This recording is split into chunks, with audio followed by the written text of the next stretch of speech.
El Espíritu del Señor está sobre mí, me ungió para libertar los oprimidos y a sanar a los quebrantados de corazón, pregonar libertad a los cautivos, dar vista a los ciegos y a los pobres anunciar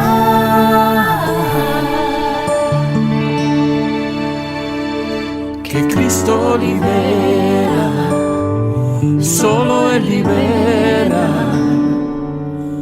Jesús pagó, el Señor nos libertó.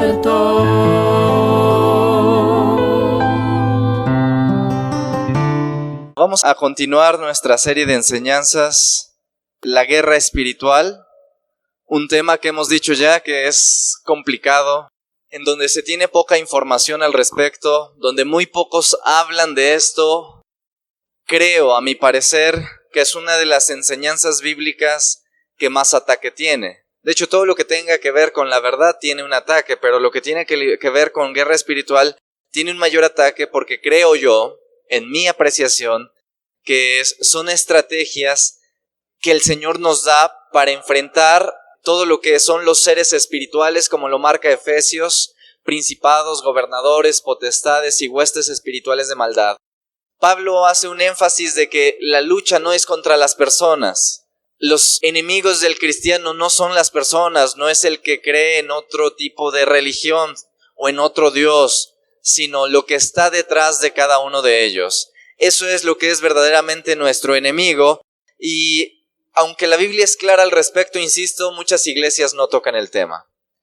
Y bueno, no se toca, creo yo, porque han sucumbido en alguna área espiritual y en donde, mientras no se toquen estos temas, pues está, entre comillas, la paz con el enemigo, que en realidad no hay paz. Él nunca está rendido, aunque ya está derrotado, siempre está peleando, y entre más tenga en ignorancia a alguien, mejor, porque no le van a hacer frente de la manera en que se debe de hacer. Y bien, el título de esta mañana es Espíritu de religión. Y yo quiero decirles algo, que cuando yo estaba haciendo este mensaje, y me fue de bendición, pero después de día tras día estar pensando y estar meditando, les quiero compartir que estoy triste. Creo sinceramente que de pronto en un tipo de ataque espiritual vino un golpe fuerte hacia mí, porque venimos de dejar la serie El poder destructivo de la religiosidad. Estamos viendo guerra espiritual. Según yo, a mi parecer, debiéramos estar poderosos en el Señor. Pero veo la triste realidad que no es así, y que aunque hablé 8 enseñanzas sobre el poder destructivo de la religiosidad, y ahora que toco el tema del espíritu de religión, ver que muchos han sucumbido ante él. Y yo quiero que pongan atención para que sea Dios quien nos hable y nos levante de la condición en la que esta iglesia está. Y yo sé que algunos escucharán y en internet dirán probablemente que está muy mal esa iglesia. Quiero decirles a través de esta enseñanza el por qué estoy diciendo esto.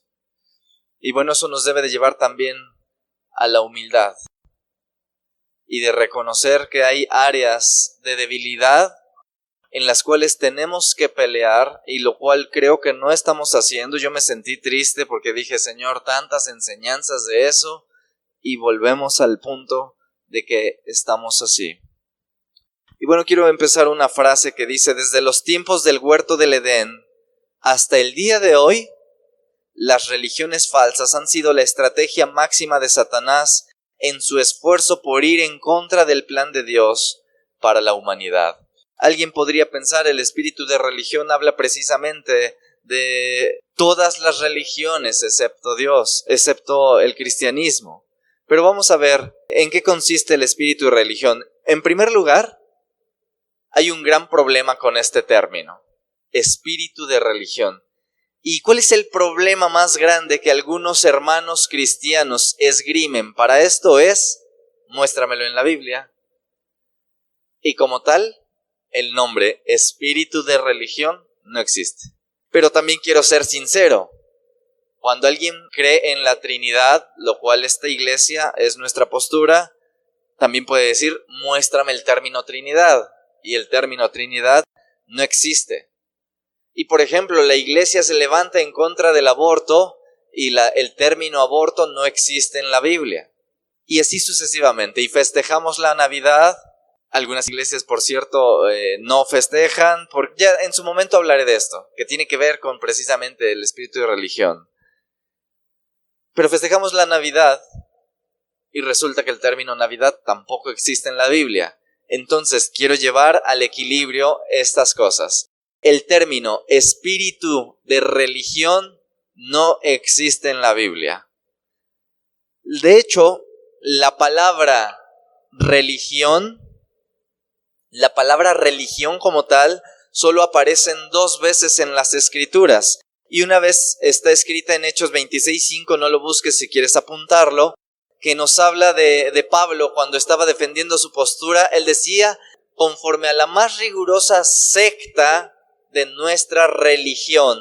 Primera vez que aparece la palabra.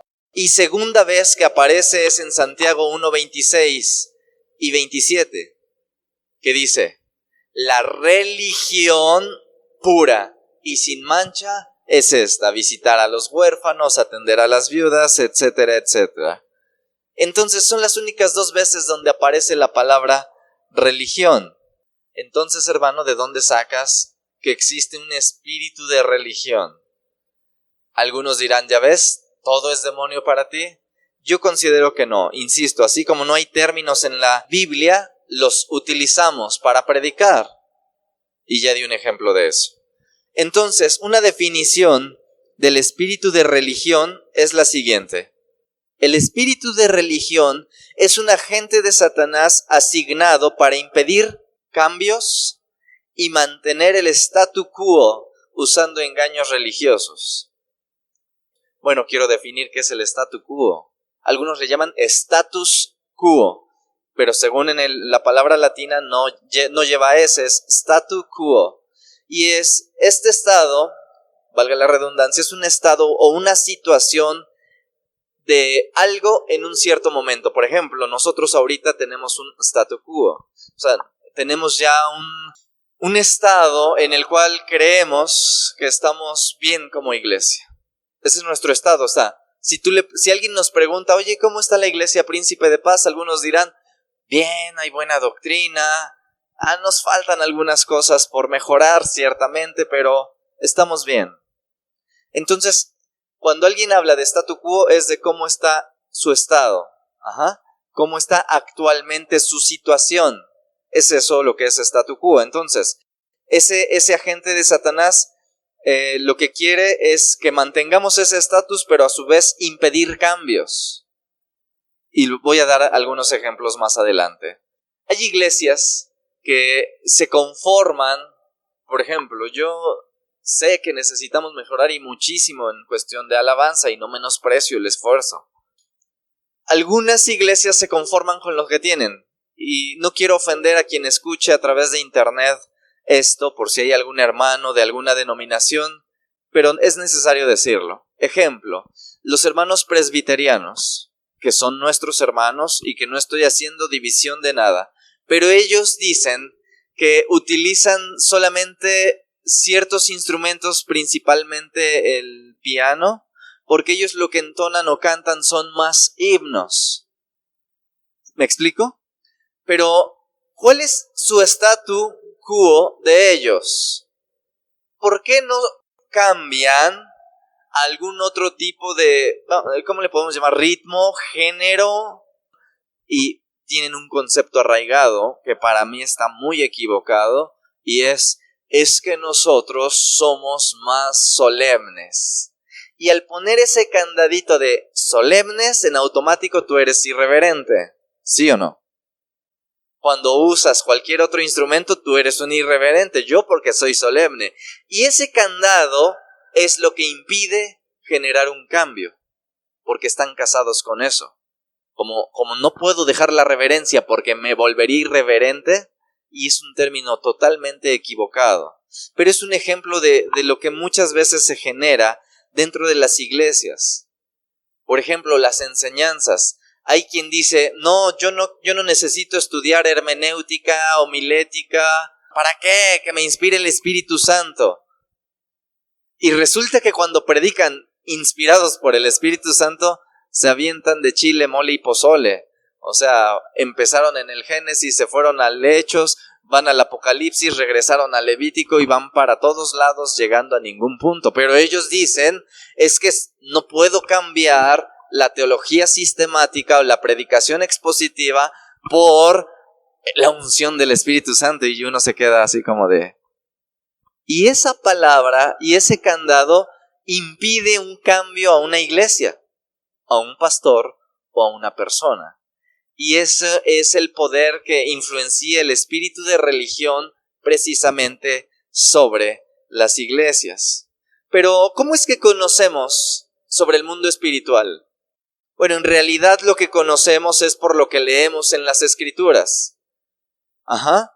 Y eso nos permite resumir algunas cosas. Por ejemplo, que el espíritu de religión no es solamente uno, sino son muchos espíritus de religión. Esto lo podemos leer en las Escrituras, en base a todo lo que está generando. No es solamente un principado, son muchos principados, muchos gobernadores, muchos huestes espirituales de maldad, porque los mismos pecados y situaciones que hay en México, los hay en China. En algunos lugares, como lo he dicho en unas enseñanzas pasadas, hay principados que gobiernan ciertos territorios. Y ya vimos. Les comentaba yo lo de Brasil, que ahí a mi juicio, espiritualmente hablando, reina el robo, ¿no? A alguien le enseñé por ahí el video de YouTube de cómo los rateros andan así entre la gente y le hacen a la gente así. Y si no logran quitarle nada, si fuera aquí en México, ese que hizo esto, ¿qué hace? Pero allá no. Si no agarró, se queda de todos modos al acecho. Y las personas tienen que andar así y él baja y todos viendo. Si no me crees, ve el video en YouTube, principalmente esto es en Río de Janeiro. Pero así como ahí, por ejemplo, si nos vamos a Haití, ¿qué es lo que abunda en Haití? Brujería, el vudú. Y te das cuenta cómo hay diferentes principados gobernando cada territorio. Y si nos vamos a México, ¿cuál es? Hay un imperante y es religión. En realidad, México está sumido en idolatría. Ese es uno de los principados que en México abunda, que es la idolatría. Podemos juzgar a los hindúes de que tienen 1 millón de dioses, pero nosotros podemos tener 1 millón de santos, pero estamos mejor que ellos. Y bueno, así funciona el engaño. Pero Peter Wagner es uno de los que inició los temas de guerra espiritual. Y él dice lo siguiente: imaginemos que el reino de Satanás, hablo para definir lo que es religión, el espíritu de religión. Imaginemos que el reino de Satanás tiene algo así como el departamento de religión de Lucifer y que hay 2 divisiones principales en ese departamento. La división de los religiosos no cristianos y la división de los religiosos cristianos. Peter Wagner dice que Satanás tiene 2 compañías. Un solo principado, el espíritu de religión, pero 2 compañías. Unos que van a infundir religión fuera de Cristo y unos que van a infundir religión dentro del cristianismo. Si alguien se pregunta, ¿existirá? Escuche la serie El poder destructivo de la religiosidad, que habla precisamente del cristianismo. Yo creo, y esto se los voy a decir solamente en base a mi experiencia, no lo estoy diciendo en base a la Escritura, aunque algo tiene que ver, que uno de los gobernadores, si no es que principados, hablando del estado de Puebla, que vendría siendo más un gobernador, quien está a cargo de la religión es Luzbel. Y alguien podrá decir, ¿por qué? En Liberación, y esto lo tengo que decir, lo he encontrado en algunas personas. al momento de inquirir y de ordenar en el nombre de Jesús que revelen la identidad o el nombre de quien está ahí, ha aparecido Luzbel. Y cada que me encuentro a Luzbel dentro de una persona, ¿qué crees? Tiene que ver con cuestiones de religión, en donde la persona de pronto tenía conceptos que creía que eran reales, o mejor dicho, de Dios, y resultaba ser que no era así. Por eso yo creo que el espíritu de religión tiene por nombre real Luzbel. ¿Y qué es lo que significa Luzbel? Portador de luz. ¿Y qué es esto de portador de luz? Que es dar una idea, dar un concepto o dar un sistema de pensamiento que hace creer que es la luz de Dios, pero que detrás de ello hay puras tinieblas. Quien no ha escuchado la serie del poder destructivo de la religiosidad, se lo recomiendo, y ahí vamos a entender cómo realmente todos, inclusive, lo voy a decir, inclusive esta iglesia, decimos, estamos en la luz de Dios, pero necesitamos inquirir si realmente estamos en la luz de Dios, porque no hay nadie que diga yo estoy en tinieblas. Una sola iglesia no existe. Toda iglesia siempre dice, aquí predicamos la sana doctrina. Uno solo no existe que diga, aquí estamos en tinieblas. ¿Cuántos de aquí están en tinieblas? ¿Ya ven? Debiéramos ser una iglesia poderosa. Pero en realidad, quiero decirles que tenemos muchas cosas que hacemos bien, pero también hay otras que necesitamos mejorar. Y una de ellas es quitarnos de encima la religión que hay en Puebla, pero principalmente hablo de nuestros corazones. Vamos a ver rápidamente la primera división, que es la de los no cristianos. Uno de los engaños que Luzbel hace para mantener a las personas lejos de la salvación, pues es precisamente él mismo, a través de infundir una luz que no es la luz de Dios. ¿Se acuerdan de cuando Jesús les dijo algo a los fariseos? Si la luz que hay en ti son tinieblas, ¿cuánto más las mismas tinieblas? Lo que tú me predicas, lo que tú estás convencido es del infierno, ¿cuánto más si el infierno saliera a la luz? Jesús diciendo, si lo que hay en ti, si lo que tú crees que esto es luz de Dios, es que esto es bíblico, hermano, si esa luz son tinieblas, ¿cuánto más las mismas tinieblas? Pero en el ámbito de los no cristianos, el poder que utiliza Luzbel para este tipo de situaciones es la lealtad. Y es un engaño a través de la lealtad. Y tú dices, a ver, explícame, ¿por qué la lealtad? Cuando tú le presentas a Jesús y le presentas argumentos convincentes, argumentos teológicos, científicos, históricos, geográficos, de sentido común, de lógica elemental, o sea, le presentas todo este panorama y ¿qué te dice? Es que así nací, así me enseñaron y así me voy a morir. ¿Sí o no? ¿Cuál fue el poder más grande de una religión? ¿Su sistema doctrinal? Por ejemplo, y lo digo mucho amor y respeto por si un católico escucha este audio. Créeme que no tengo nada en contra tuya. Pero ¿qué es lo que dice un católico? Porque hablo de un católico porque hablo de México, no porque no pueda hablar de cualquier de otra situación. Cuando tú le dices, a ver, vamos a la Biblia, y la Biblia es clara en cuanto a la idolatría, ¿y qué te argumentan o qué esgrimen al respecto? Por ejemplo, a mí me ha tocado alguien que empieza a tener la luz de Jesús, dile, tira las imágenes y qué siente en su corazón. ¿A alguien le pasó? ¿Algún momento así de, ay Dios, me va a caer el juicio, sabiendo que ya eso no es real? El poder más grande fue la lealtad. Pero vas a ser desleal a lo que tus padres te han enseñado. ¿Y cómo traicionar a mi abuelita que hasta me entregó a Juan Diego? Y es lealtad. El poder más grande que utiliza el espíritu de religión sobre la religiosidad no cristiana es precisamente la lealtad, porque la lealtad va más allá del uso de la razón, y es lo que acabo de explicar.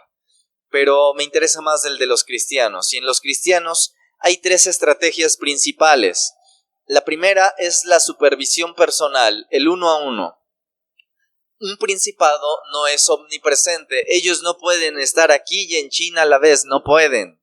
Por lo tanto necesitan a sus agentes, y por eso esa escala que Efesios nos da de principados, el principado es el que comanda toda una nación, después vienen los gobernadores, después vienen las potestades, después vienen las huestes espirituales de maldad, ninguno de ellos es omnipresente. Entonces, el objetivo primario de esa estrategia es supervisar a las personas y desviar en la medida de lo posible el tema de la salvación. Hablo ya de cristianos. Y ahí está una persona asistiendo a la iglesia, y cómo viene o entra ese poder de religión a atacar a un cristiano. Y es cuando empieza a venderle un sistema de doctrinas equivocados. Y el cristiano juzga al católico de idólatra, ignorante. Oye, ¿cómo es posible que tú creas que si enciendes una vela, Él te escucha o Él te protege? Pero el católico se la devuelve al cristiano y le dice, ¿cómo es posible que tú, porque llevas la Biblia bajo el brazo, crees que eres cristiano? O porque pones la Biblia abierta en tu vitrina, estás protegido. O sea, ¿se dan cuenta de la misma, cómo dicen? La misma gata pero revolcada. Y el cristiano empieza a poner su confianza en todo menos en Cristo. Y esto sí es peligroso, porque entonces el cristiano no es cristiano, porque empieza a poner su confianza en las obras. ¿Por qué eres salvo? Y yo le he preguntado a varios, porque obedezco. Oh, grave equivocación. La obediencia no lleva al cielo. Y alguien dirá, ¿entonces tengo que ser desobediente para ir al cielo? No, no estoy diciendo eso. Te estoy diciendo que si tu confianza la pones en las obras, ¿por qué eres salvo? Porque me bauticé. Oh, o sea que el bautismo es mágico. ¿Por qué eres salvo? Porque nunca falto a la iglesia. ¿Por qué eres salvo? Porque ya dejé el alcoholismo. Eso es tu salvación. Quien salva es Jesús por medio de su sacrificio en la cruz. Él hizo todo y nosotros tenemos entrada al Padre por medio del sacrificio. Entonces, ¿para qué es la obediencia? Y aquí radica, fíjense que es tan delgada la situación. Un cristiano debe obedecer, ¿sí o no? ¿Por qué obedecemos? Porque somos salvos, sería una consecuencia inmediata. En realidad obedecemos porque amamos. Número 1, el que me ama, mis mandamientos guarda, pero no lo haces para salvarte. Obedecemos porque queremos darle la gloria a Dios, para que los hombres vean vuestras buenas obras y glorifiquen a vuestro Padre que está en los cielos por lo que ustedes hacen. Entonces, ¿para qué obedecemos? Para glorificar a Dios, para honrar a Dios y como evidencia de que le amo.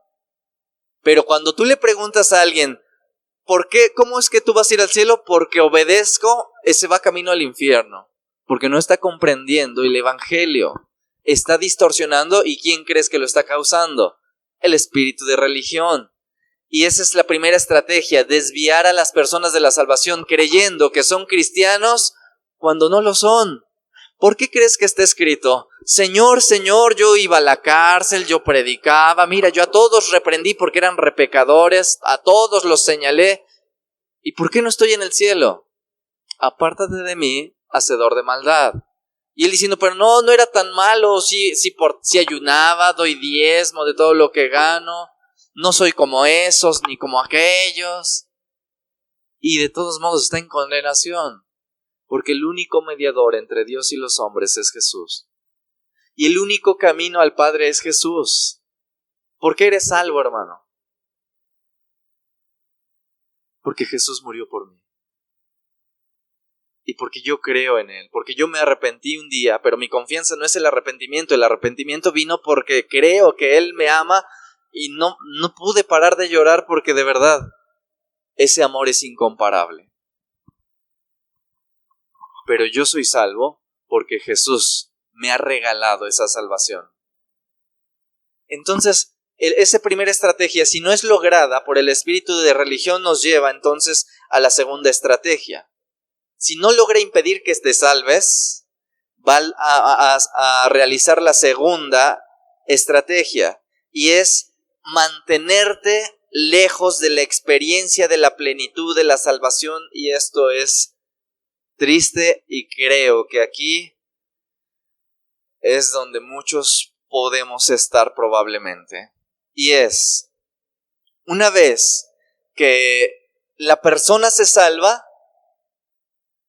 ¿cuántos saben que está escrito que Jesús nos ha venido a dar vida y vida? A ver otra vez, vida y vida.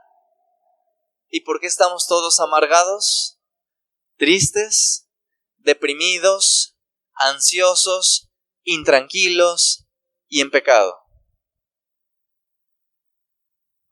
Y esa fue la tristeza que me generó este mensaje. Toda una serie del poder destructivo de la religiosidad para salir de esa religiosidad y darme cuenta que estamos ahí y no hay vida en abundancia. ¿Crees que se puede ver cuando alguien vive abundantemente? Y no me refiero a las cuestiones de riqueza o de economía, sino a las cuestiones espirituales. ¿Cuáles son los frutos del espíritu? No las sabemos.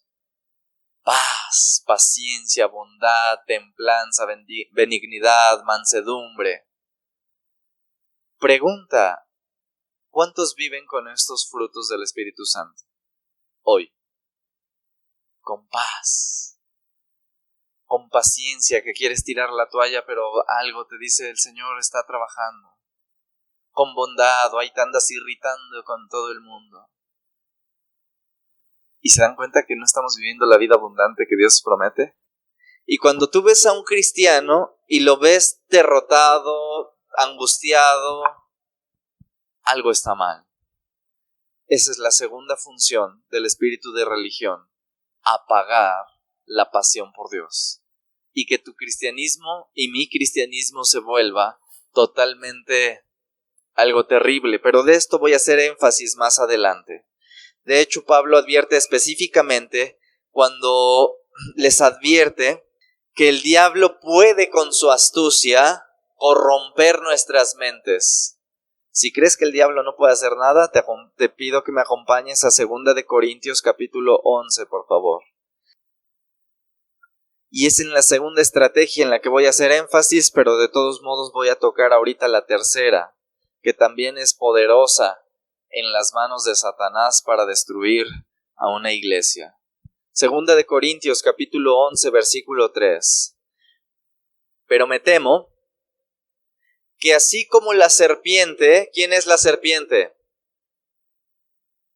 Engañó a Eva con su astucia, la mente de ustedes también se corrompa y se desvíen de la pureza. ¿Y de qué?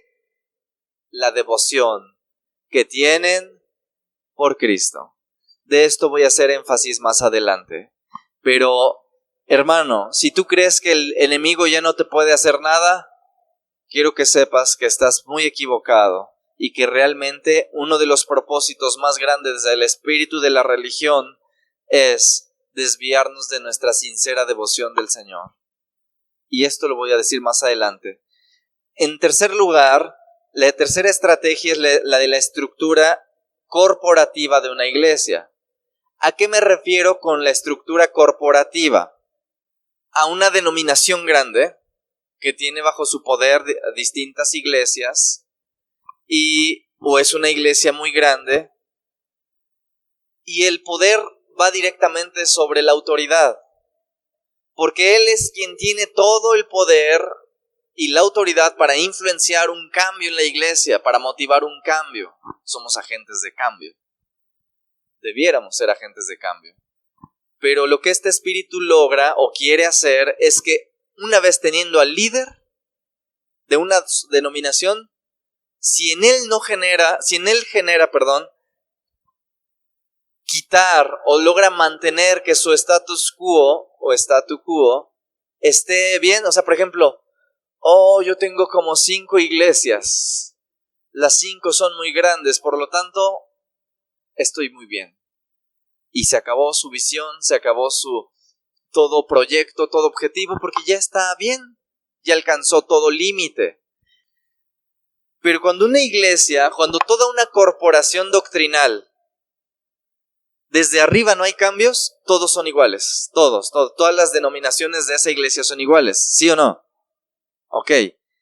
Y si ya el poder de ese espíritu de religión logra impactar a ese líder, ¿qué va a hacer con toda la iglesia? Y ya es por eso que muchos empiezan a guiarse por costumbres más que por la escritura. Mateo capítulo 15, por favor, versículos 1 al 3. Esto es lo que le pasó a toda la estructura de los fariseos. Era la religión más grande de Israel, después siguiéndole los saduceos. Y vean lo que logró el poder de la religión en el liderazgo. ¿Quién era el sumo sacerdote? ¿Se acuerdan? Entonces, se le acercaron a Jesús ciertos escribas y fariseos de Jerusalén, diciendo, y fíjense, ellos tenían un espíritu de religión. ¿Por qué tus discípulos quebrantan la tradición de los ancianos? ¿Por qué no se lavan las manos cuando comen pan? Y respondiendo él les dijo, ¿por qué también vosotros quebrantáis el mandamiento de Dios por vuestra tradición? ¿Cómo es posible esto? Ellos, que debieran ser fundamentados en la palabra de Dios, el fundamento era la tradición. ¿Conoces alguna iglesia que el fundamento es más la tradición que la Biblia? Entonces, ¿por qué le dan más peso a la tradición? Porque hay un espíritu de religión ahí que impide que haya un cambio y esto limita en todo sentido. El espíritu de religión entonces es un poderoso agente promotor de la resistencia al cambio. Este espíritu tiene que ver con la enseñanza de Jesús sobre los odres.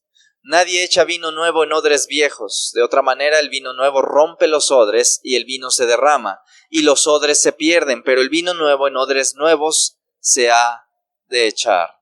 El cambio de odre viejo a odre nuevo siempre encuentra una poderosa resistencia. Siempre como personas nos resistimos a cambiar. ¿Sí o no? John Maxwell dice al respecto, no hay nada más difícil, es uno de los cristianos que hace mayor énfasis en liderazgo y de mis respetos. Él dice, no hay nada más difícil de hacer, inclusive más peligroso de llevar a cabo, que introducir cambios. Y alguien introduce un cambio, no, ya esto ya se está perdiendo, esto ya está mal. Siempre nos resistimos al cambio, siempre. Galileo Galilei, cuando con su telescopio vio que verdaderamente la Tierra no era el centro del universo, sino que ésta, junto con los demás planetas, giraban alrededor del Sol, poniendo énfasis o aseverando lo que era la postura o la teoría que Copérnico puso. Y con evidencia científica, él lo estaba aseverando. ¿Y qué creen que le pasó? Por llevar a todas las personas a un cambio, lo encerraron en la cárcel. Siempre las personas como tal estamos resistiéndonos al cambio. Siempre. Imagínate que como personas naturales nunca queremos cambiar, porque estamos tan a gustos con nuestro statu quo, que ¿para qué cambiar? Y ahora le añades un poder espiritual. Dime tú, ¿cómo va a estar el asunto del cambio en nosotros? Sin embargo, quiero que sepas que la resistencia no viene de cristianos llenos de Dios, sino de cristianos que no están llenos de Él, por odres viejos, en otras palabras. Por ejemplo, Juan el Bautista bendecía los odres nuevos, que el odre nuevo, él era un odre viejo, por así decirlo, y el odre nuevo era Jesús. Y es necesario que Él crezca y que yo mengue, que yo sea minimizado. Él siempre decía eso. Y también decía, viene uno después de mí que es más poderoso que yo. Siempre diciendo lo que él venga a decir, va a revolucionar, va a cambiar, háganle caso.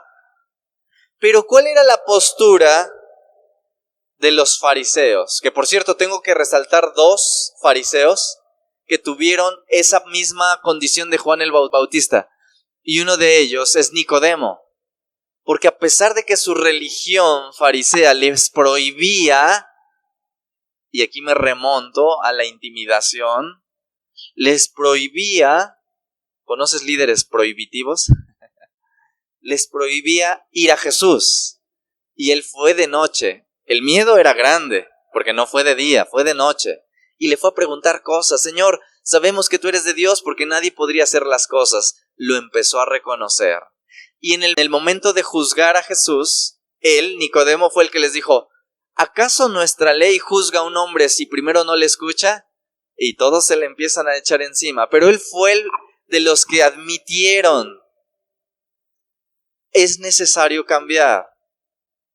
Es necesario que cambiemos. Y sí lo tengo que decir, el otro era Gamaliel. Aunque no era el sumo sacerdote, era un venerable anciano dentro de lo que son los fariseos. Y él les dijo a todos ellos, si ustedes empiezan a generar resistencia entre ellos, mejor déjenlos. No sea que nos halléis luchando contra Dios. Y era alguien que admitía una posibilidad de cambio. Sin embargo, la oposición, como ya dije, siempre viene de personas que no están llenos de él. Y en ese caso podríamos apelar a los fariseos. ¿Cuándo ustedes creen que un fariseo iba a decir, enséñame Jesús? Tú eres mayor que yo. ¿Cuándo? ¿Qué era lo principal que los fariseos decían en contra de Jesús? Le decían comelón, glotón y borracho. Le decían que no tenía estudios. Hijo de María y José el carpintero, menospreciando. Tú que no has estudiado, ¿me vienes a enseñar a mí? Y siempre, siempre, siempre podemos ver que el espíritu de religión es el principal opositor de la verdadera iglesia. Siempre. Aunque la iglesia sea cristiana.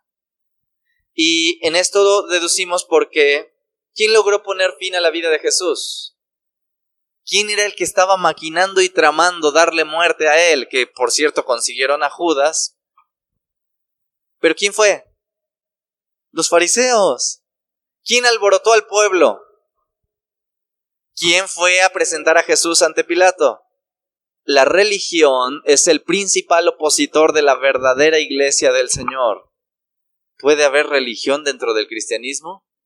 Y el mismo cristianismo ser opositor del verdadero cristianismo. Y ve y háblales de las verdades escriturales y te escuchan. Y dices, wow, ¿puede un cristiano entonces caer en las garras del espíritu de religión? La Biblia es clara al respecto. Romanos capítulo 12, versículo 2, por favor. Ya vimos que la serpiente puede engañarnos por medio de su astucia. Y es aquí donde dije que iba a hacer más énfasis en la segunda estrategia, que es quitarle la vida abundante a un cristiano.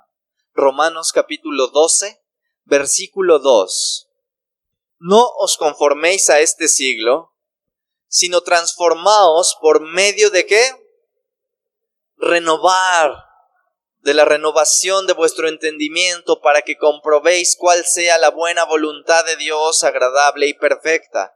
Algo similar dice Efesios 4:23 y dice, y renovaos en el espíritu de vuestra mente. La palabra renovar en la definición de la Real Academia Española significa hacer que una cosa adquiera un aspecto que lo haga parecer nuevo. ¿Cómo podríamos nosotros parecer que estamos nuevos? Y aquí habla más de la actitud y del espíritu que de la condición física. O sea, de verdad, o sea, lo digo con todo amor hacia todos y me voy a dedicar a los que somos más jóvenes. Pero de pronto has visto personas mayores de edad que son guerreras y van y oran y van y asisten y van a la iglesia y están al pie del cañón y tú dices, wow, Su actitud supera a la de muchos de nosotros. Eso es renovarse, eso es estar constantemente en cambio, sin entrar en un estado de confort. ¿Cuántos estamos en estado de confort? ¿Sí o no? Quiero que sepan que la guerra es diaria. Jesús decía, toma tu cruz, ¿cada cuándo? ¿Cada mes? ¿Cada cuándo? El espíritu de religión está obrando, y quiero que escuchen, poderosamente dentro de la iglesia del Señor. Gálatas capítulo 3, versículo 1. Vamos a ver un pasaje que yo creo que no solamente aplicaba a los Gálatas, sino también a nosotros, hermanos. Oh Gálatas insensatos, ¿quién te fascinó para no obedecer a la verdad? A vosotros ante cuyos ojos Jesucristo fue ya presentado claramente como crucificado. El poder que tiene el espíritu de religión es fuerte porque puede, y de hecho lo hace, seducir a los verdaderos cristianos. La palabra fascinar de Gálatas 3:1 es mediante falsas representaciones, o en el diccionario de la Real Academia Española, fíjate, ejercer una atracción irresistible en alguien por sus cualidades extraordinarias. ¿Cuál es la consecuencia entonces de estar bajo el poder de ese espíritu de religión que seduce poderosamente? Y con esto lo voy a resumir y con esto voy a terminar. Apocalipsis 2:1, por favor, al 5. ¿Cuál es la consecuencia de estar bajo el poder de la religión? Y aquí es donde quiero que pongan específica atención. Con esto voy a resumir toda la serie del poder destructivo de la religiosidad y todo lo que hemos visto hasta ahorita. Y dice Apocalipsis 2:1 al versículo 5, escribe al ángel, al pastor de la iglesia en Éfeso, el que tiene las 7 estrellas en su diestra, el que anda en medio de los 7 candeleros de oro, dice esto. Y fíjense lo que le dice, y estoy seguro que es mucho para nosotros. Yo conozco tus obras y tu arduo trabajo y paciencia, y que no puedes soportar a los malos. Y has probado a los que se dicen ser apóstoles y no lo son, y los has hallado mentirosos. Y has sufrido y has tenido paciencia y has trabajado arduamente por amor de mi nombre, y no has desmayado. Y hasta ahí diríamos, wow, qué preciosa iglesia. Versículo 4, pero tengo contra ti que has dejado tu primer amor. Recuerda por tanto de dónde has caído y arrepiéntete y haz las primeras obras, pues si no vendré a ti pronto y quitaré tu candelero de su lugar, si no te hubieres arrepentido. ¿Todos los halagos del Señor fueron buenos, sí o no? Sí, porque estoy hablando de halagos. Y tienes un conocimiento doctrinal sólido, estable, de tal manera que si alguien llega aquí diciendo yo soy el apóstol Juan Camaney, ustedes podrían decir, wow, este está mintiendo, mira, no está siendo honesto, correcto, está predicando herejías. Muchos de nosotros tenemos una solidez doctrinal firme. Algunos nos faltará, pero algunos dicen, bueno, yo no tengo esa solidez, pero algunos han trabajado arduamente en cuestión de la obra del Señor. Muchos halagos tenía Éfeso. Y fíjense, no le dijo el Señor, eres el gran pecador, eres un apóstata, eres sinagoga de Satanás, como se lo dice a otra iglesia. No le dijo nada de eso. ¿Qué le dijo? Tengo una sola cosa contra ti. ¿Cuál fue? Perdiste tu primer amor. Y alguien podría decir, bueno, perder el primer amor no es tan complicado. No. La sentencia que Dios le da es, si no te arrepientes, te voy a quitar el candelero de tu lugar, que es la luz que hay en ti se va a extinguir y va a dejar de existir. ¿Cómo perdemos el primer amor, hermanos?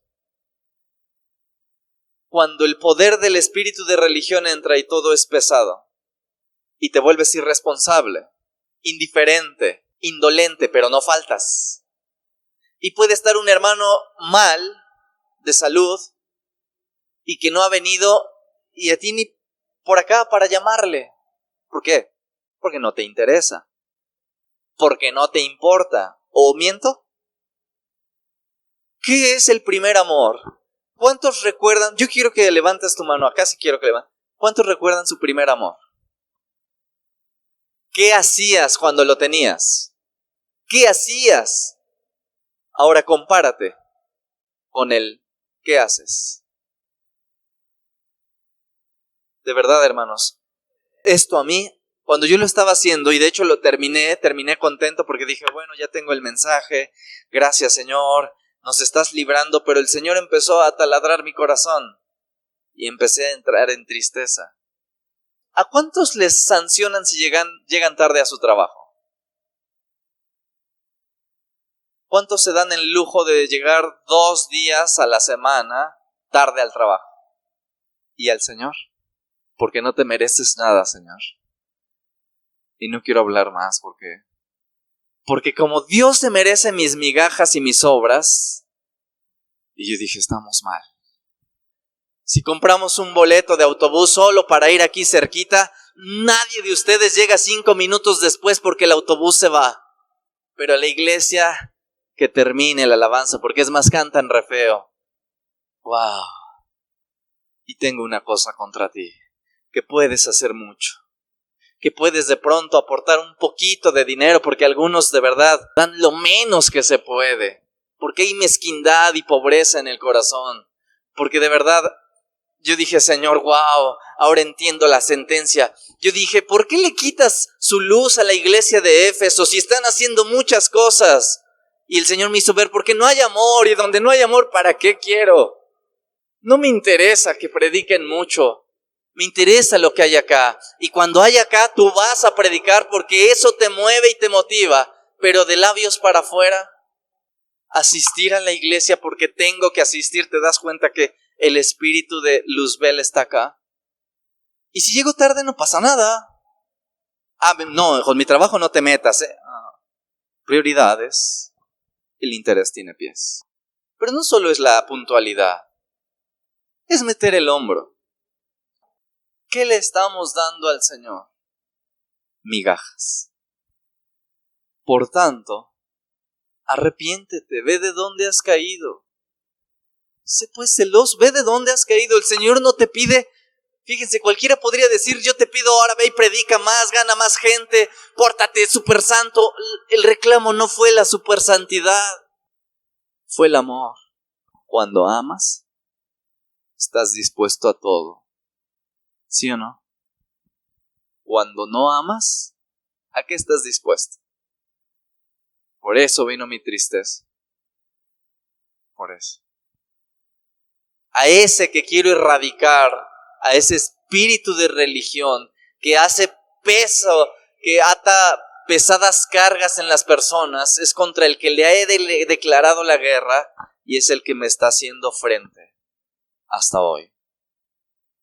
Y es el que está logrando conquistar cada corazón por medio de la pesadez. Cristo, aburrición, mundo igual a diversión. Y así estamos. Prioridades. Esto, lo que sobró es para Dios. Pero amamos a Dios. Una vez yo les dije, no necesito conocer la vida personal de cada quien, no necesito. Las acciones y las actitudes evidencian lo que hay acá. No necesito preguntarte muchas cosas. Y te das cuenta que el statu quo, mucho de nosotros es, ay Señor, gracias porque una vez me sacaste de este pecado. Y ya haces todo tu cristianismo y todo tu agradecimiento. Y ahora caemos en estado de confort, mientras no siga siendo el mismo adúltero de siempre, mientras no siga siendo el mismo alcohólico de siempre, ya la hice. Se acabó. El statu quo está reinando y el espíritu de religión ha influenciado a cada uno de nosotros para sentirte feliz con migajas. Y por eso tenemos que tener una actitud constante de cambio y qué me hace falta, qué puedo mejorar, qué puedo cambiar. Señor, enséñame, ayúdame. Pero si no estamos así, ¿cuántos están felices con su condición? Ve la incongruencia. ¿Estás infeliz como estás? ¿Sí o no? ¿Cuántos están felices de su condición? No. ¿Cuántos están infelices por esa condición? Pregunta, ¿y qué estás haciendo para mejorar? ¿Te das cuenta que somos mentirosos? ¿Incongruentes? Ay, Señor, ya me di cuenta que esto es de lo más horrible. ¿Y por qué no hacemos nada?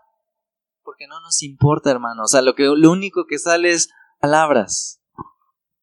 Para quedar bien con todos, para decirle que sí al pastor y darle el avionazo. Pero yo te pregunto, o sea, ¿tiene que estar el pastor atrás de ti arreándote? Solo a los toros se les tiene que estar fueteando, no a las ovejas. Quiero que sepan que el poder de Luzbel es más fuerte y lo he subestimado.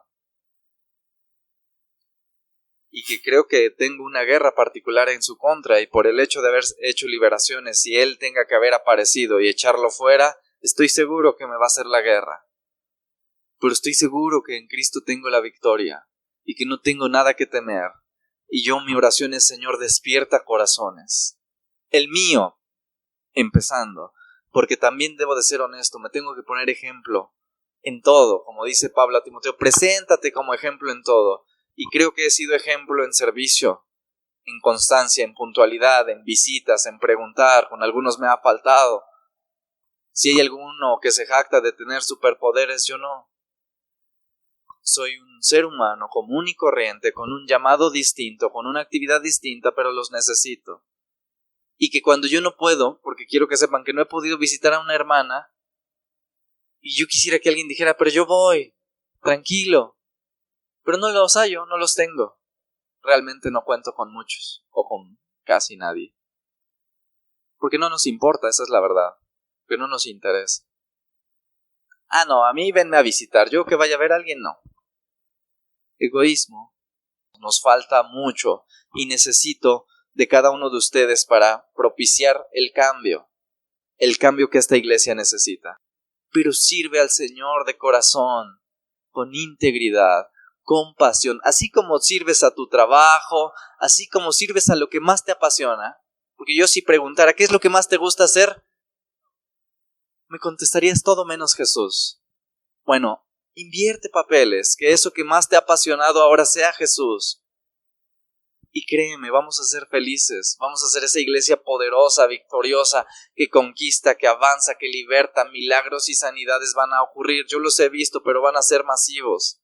Pero eso no va a pasar. De hecho, la advertencia del Señor es que lejos de que se cumpla lo que tanto anhelo en mi corazón, es ver prodigios, señales y maravillas, no por hacer énfasis, por si hay alguien que escucha en el internet, hoy ahí hacen énfasis de eso, no, porque también les digo a ellos, ustedes hacen énfasis en teología menos en demostración de poder y del Espíritu Santo. Debe de ser equilibrado, y quiero eso, pero mientras no haya un fuego en el corazón, hay hielo, y cuando hay hielo es, ya vine, ya me voy. ¿Ese es tu cristianismo?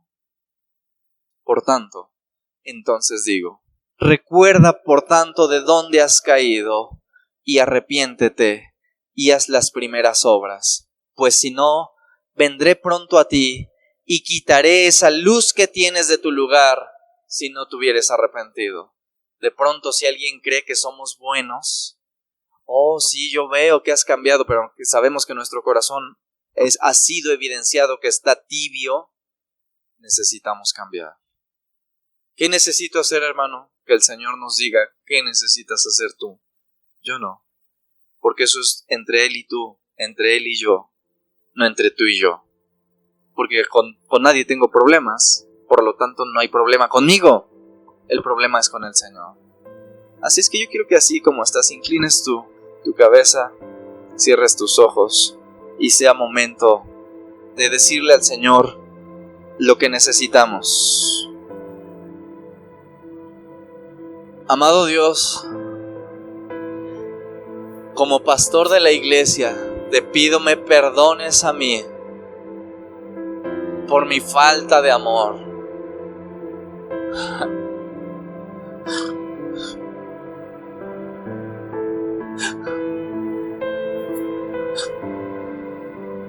Ayúdame. Perdona a tu iglesia, Señor. Perdona, príncipe de paz, porque no somos lo que debiéramos ser, Señor. Nos ha faltado amor por ti, pasión por ti, interés por ti. Te hemos dejado al final, Señor. Hemos dado migajas, lo que sobra, pero no lo mejor de mí.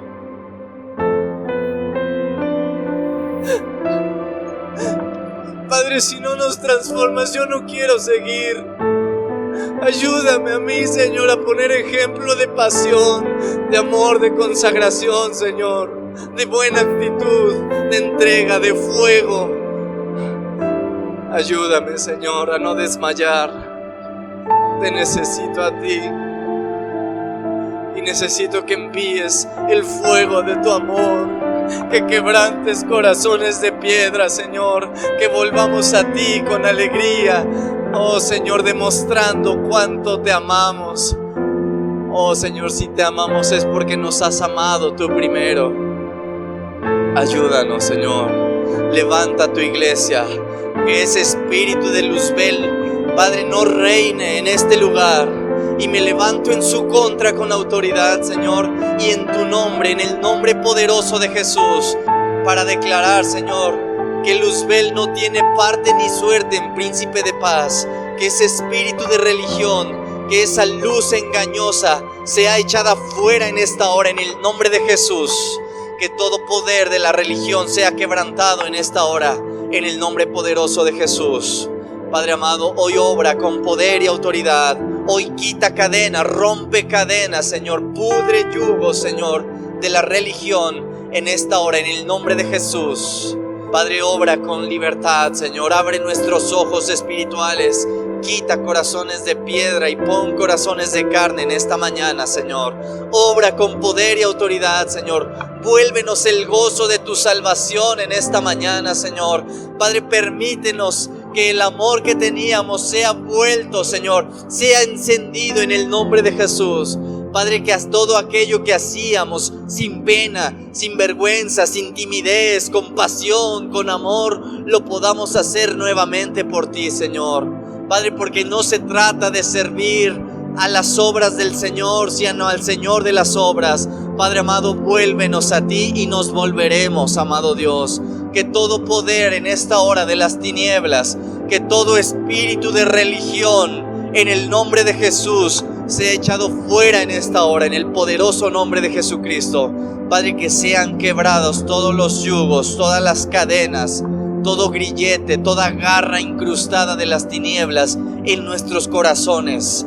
Todo ese veneno que infectaba el corazón nuestro para quitar de nuestra vista que tú eres agradable, que tú eres lo mejor que nos ha sucedido y que lo ha vuelto pesado, horrible, triste y vacío. Padre amado, que todo ese poder inyectado, todo ese veneno inyectado en el corazón sea quebrantado en esta hora, en el nombre de Jesús. Y hoy permítenos renovar nuestros votos a ti, Señor.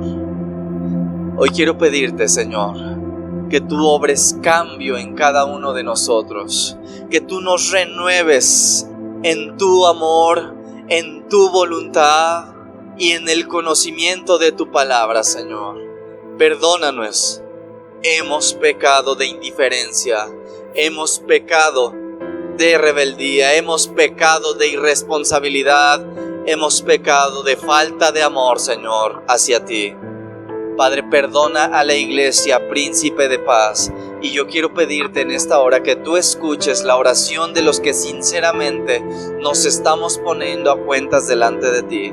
Que tú escuches, Señor, que sea el fuego, Señor, llenando cada corazón, cada vida, cada pensamiento, amado Dios. Y que esas garras que estaban incrustadas sean quebrantadas en el nombre de Jesús.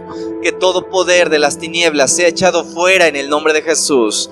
Que toda pesadez sea quebrantada en el nombre de Jesús. Que todo aquello que ha hecho pensar que el cristianismo es aburrición, Padre, en el nombre de Jesús, nuestras mentes sean aclaradas en esta hora. Que tu presencia ministre el corazón de cada uno de mis hermanos como lo has hecho conmigo, Señor. Háblanos profundamente, Señor. Necesitamos escucharte. Indícanos el camino, lo que debemos hacer, Señor. Y de antemano, gracias, porque esta palabra, Señor, es enviada porque tú nos quieres de vuelta. No la has enviado para condenar, sino para levantar, para restaurar, para perdonar, para limpiar toda transgresión y todo pecado. En el nombre de Jesús, háblanos en esta hora, Señor. Ministra nuestros corazones. Envía tu palabra a sanar, a levantar, a restaurar. Padre amado, escucha cada oración, cada petición que de nuestro corazón sale.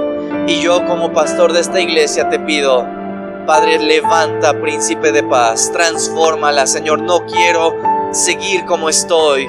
Quiero que nos transformes, que nos moldees, que nos cambies a tu imagen y semejanza, Señor. Que el fuego y la pasión sean enviados nuevamente. Que todo aquel obstáculo que se ha levantado en contra, toda muralla, todo muro, sean destruidos en el nombre de Jesús. Y levanta, Señor, intercesores fervientes, discípulos que te siguen y que toman su cruz cada día, que se niegan, Señor, y que renuncian a todo lo que tenga que ver con el enemigo y que te dan gloria y honra, Señor. Que esta iglesia sea puesto en alto, no para que nos vean, Señor, sino para que glorifiquen a nuestro Padre que está en los cielos al ver lo que la iglesia Príncipe de Paz hace, Señor. Y lo primero que debe de hacer es amarte por sobre todas las cosas, Señor.